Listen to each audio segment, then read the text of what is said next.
안녕하세요. 행복한 순례자 여러분.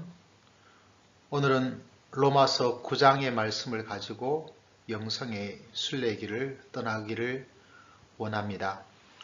오늘 제목은 궁휼로 잡았지만 좀 미진합니다.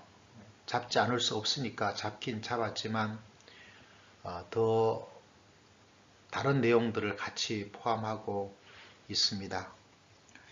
오늘 새벽은 마스크를 다 착용을 해야 되는 상황이라서 설교자까지 그래서 모든 예배를 온라인으로 마스크 착용 때문에 대면에 성도들이 없이 아침의 시간을 보냈습니다.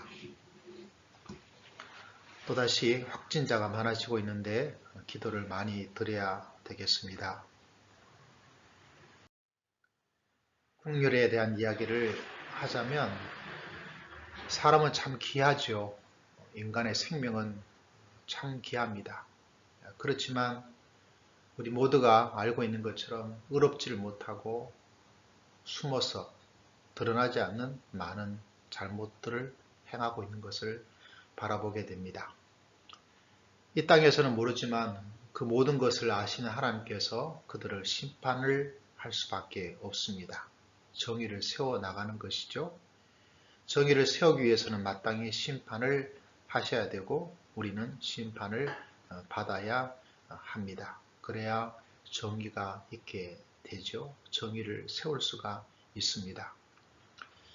그러나 그 중에 일반적으로 사면이라는 단어를 제가 선택했습니다. 사면을 합니다. 용서를 한다는 사실이죠.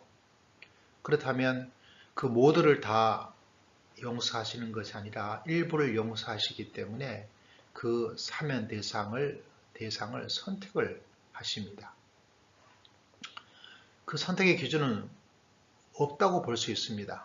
신분을 따지느냐, 신분을 따지지도 않고 남녀를 따지느냐, 남녀노소도 따지지 않고 재산을 가지고 따지느냐, 그것도 아니고 학벌도 아니고 그 사람이 일반적인 사회적 지위, 사회적 지위도 아니고 이 땅에서 우리가 흔히 생각할 수 있는 그런 모든 기준은 하나도 적용을 하지 않습니다.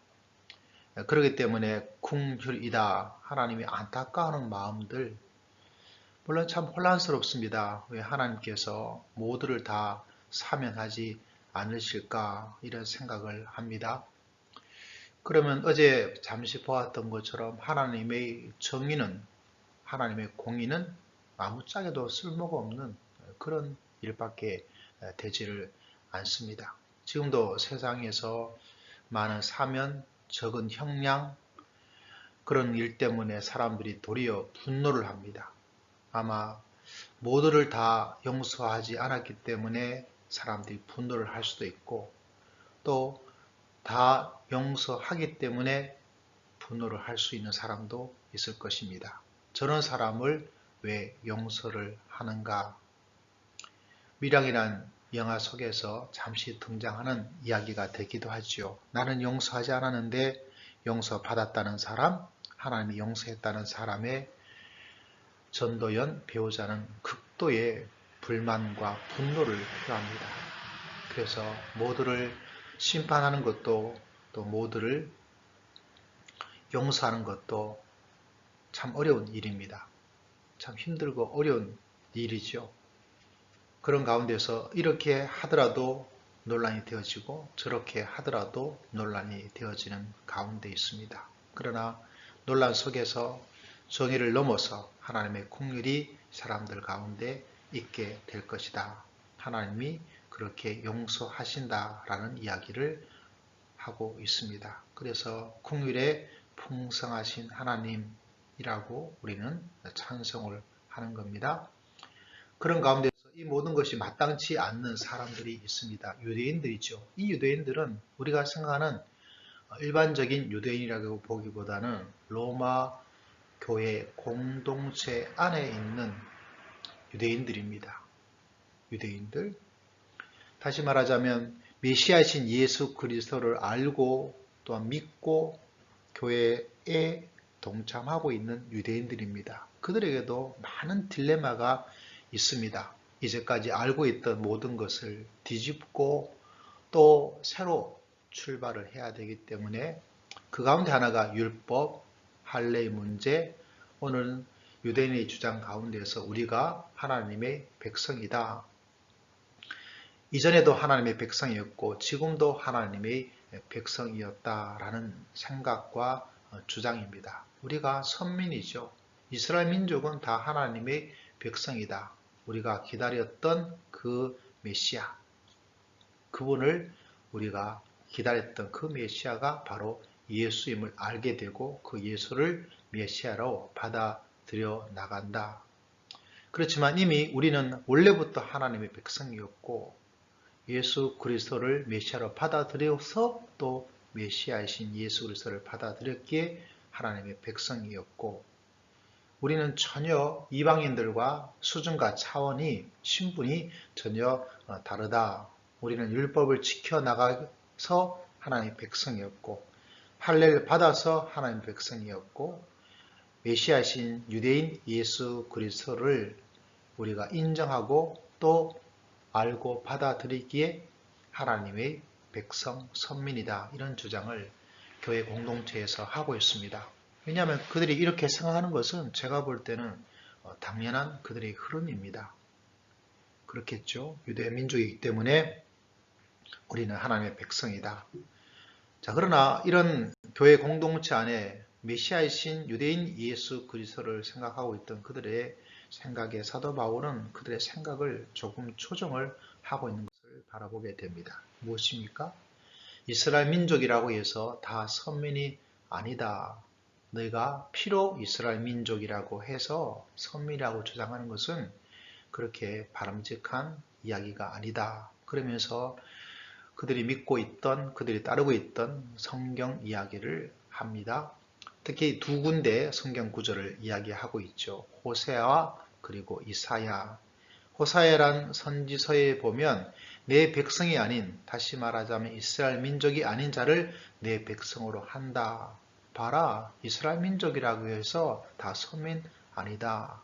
하나님의 선택이 그 속에 긍휼이 있는 사람, 그 사람이 바로 하나님의 아들이라고 말을 하고 있지 않았는가. 또 이사야 선지서를 이야기합니다. 바다 모래 같은 이스라엘 백성이 있을지라도 남은 자가 있다. 그 남은 자가 하나님의 백성이다 라고 언급을 했다는 것이죠. 다시 말하자면 바울은 유대인들이 보편적으로 우리 모두가 하나님의 백성이었고 그 기다리던 메시아 예수 그리스도를 우리가 만났다. 이렇게 이야기를 하고 있습니다. 그리고 모두가 다 하나님의 백성이라는 이야기죠. 이스라엘 민족이라면. 그러나 사도 바울은 주장하고 있습니다. 그게 아니고 하나님께서 말씀하기를 남은 자가 있고 그리고 더 놀라운 것은 내 백성이 아닌 이스라엘 민족이 아닌 사람을 하나님의 백성으로 삼겠다는 놀라운 이야기가 함께 기록되어 있다라고 이야기를 하고 있습니다. 다시 말하자면 예수 그리스도를 믿음으로 받아들이는 사람, 그렇다면 그 사람이 이방인이라 할지라도 하나님의 백성이 된다. 그리고 유대인이라 할지라도 하나님을 아들이신 예수 그리스도를 인정하고 받아들이고 믿지 않는다면 그 사람은 이스라엘 백성이 아니다. 이런 주장을 하고 있습니다. 참 그들 가운데 논란이 되었고 어려운 이야기를 하고 있는 것이죠. 오늘 말씀을 통해서 저의 마음속에 유대인들 속에 있던 그 편견이 과연 내 속에 있는 것은 무엇일까? 저는 그들의 주장을 충분히 이해하고 공감이 갑니다. 그럼에도 불구하고 그들의 잘못들을 바라보게 되는 것, 우리의 아집, 우리의 생각, 우리의 주장이 얼마나 확고부동하지만 또 내 속에 잘못된 판단, 주장, 그것은 없는 것일까? 이런 마음의 생각을 다시 한번 기도하고 또 기도하고 찾고 싶습니다. 동시에 사도 바울이 이 설득력 있는 이야기가 참 감동이 되어집니다.